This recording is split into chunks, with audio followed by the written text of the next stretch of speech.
అందరికీ నమస్కారం. కొమరం భీం జయంతి సందర్భంగా విశేషాలు తెలుసుకుందాం. తెలంగాణ గిరిజన ప్రాంతాల హక్కుల కోసం మరియు గిరిజనుల కోసం తన ప్రాణాలను అర్పించిన ఒక గొప్ప వీరుడు కొమరం భీం. కొమరం భీం ఆసిఫాబాద్ జిల్లాలోని సంకెళ్ళపల్లి అనే గ్రామంలో జన్మించాడు. చిన్నప్పటి నుంచి చాలా ధైర్యవంతుడు, నిజాయితీపరుడు. పాఠశాల చదువు లేకపోయినా న్యాయం తెలిసిన ఒక గొప్ప రాజనీతిజ్ఞుడని చెప్తుంటారు. అప్పట్లో నిజాం పరిపాలనలో ఈ గిరిజన ప్రాంతాలు చాలా ఉండేవి. అక్కడ గిరిజనులకు ఏమాత్రం హక్కులు ఉండేవి కావు. అటవీ సంపద మొత్తం ఈ నిజాం రాజులు మరియు భూస్వాములు దోచుకునేవారు. అక్కడ గిరిజనులు చాలా కష్టపడేవారు, కానీ తమకు ఏమాత్రం సంపద మిగిలేది కాదు. అప్పుడే కొమరం భీంలోని ఒక రెవల్యూషనరీ థింగ్ ఏంటంటే, ఇంతకాలం ఈ అడవి మొత్తం మేమే పరిపాలిస్తున్నాం, మేమే కష్టపడుతున్నాం, కానీ మా ప్రాంతాలకు, మా ప్రజలకు ఏమాత్రం హక్కులు లేవని చెప్పి అప్పుడు ఒక నినాదం ఇవ్వడం జరిగింది. అదే జల్ జంగిల్ జమీన్. అంటే అడవిలో ఏదైనా అది గిరిజనుల సొత్తే. ఇక్కడ నీరు కానీ, అడవి కానీ, భూమి కానీ, సంపద కానీ ఏవైనా ఈ గిరిజనుల సొత్తే అనే నినాదంతో అప్పుడు నిజాం రాజులకు వ్యతిరేకంగా గెరిల్లా యుద్ధాన్ని ప్రారంభించాడు.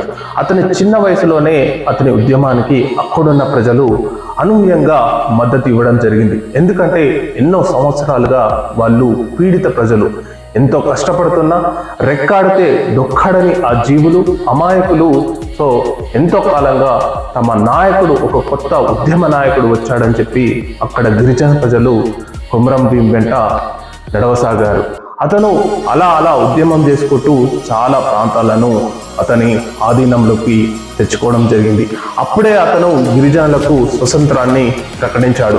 అక్కడ ఉన్న గిరిజనులకు భూములను ఇవ్వడం, స్వతంత్రంగా వ్యవసాయం చేసుకోవడం, పోడు భూములపై హక్కును కల్పించడం, ఇలాంటివి ఎన్నో కొమరం భీము చేశాడనమాట. అప్పుడు నిజాం రాజులు అతనిపై పగబట్టి 1940వ సంవత్సరంలో బోడేఘాట్ అనే ప్రాంతంలో అతను వీరమరణం పొందడం జరిగింది.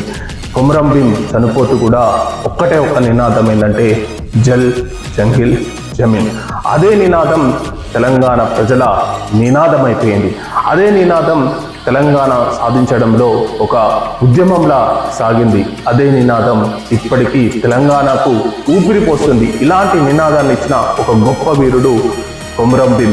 అతను కేవలం బతికింది 39 సంవత్సరాల అయినా కానీ కొన్ని దశాబ్దాలకు మించిన అతని ధైర్యం, అతని పోరాటం ఈ తెలంగాణ ప్రజలకు ఒక వారసత్వంగా ఇవ్వడం జరిగింది. ఎక్కడైనా సరే ఏదైనా ఉద్యమం నినదించాలంటే ఫస్ట్ గుర్తొచ్చేది కొమరం భీమే. ఎందుకంటే అతను చేసిన ఉద్యమం అనేది అంత ఆషామాషి ఉద్యమం కాదు. అతను చేసిన పోరాటం అనేది అంత ఆషామాషి పోరాటం కాదు. ఎంతో రాక్షసులకు, రాజులకు, భూస్వాములకు వ్యతిరేకంగా పోరాటం చేసి గిరిజనులకు హక్కులు కల్పించిన ఒక గొప్ప నాయకుడిగా ఇప్పటికీ కొమరం భీం గిరిజన ప్రజల్లో ఒక దేవుడిగా కొలువుదీరాడు.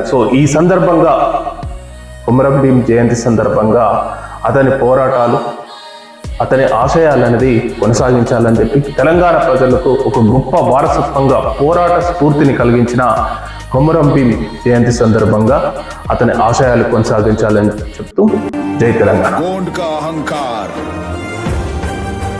కొమరం భీం.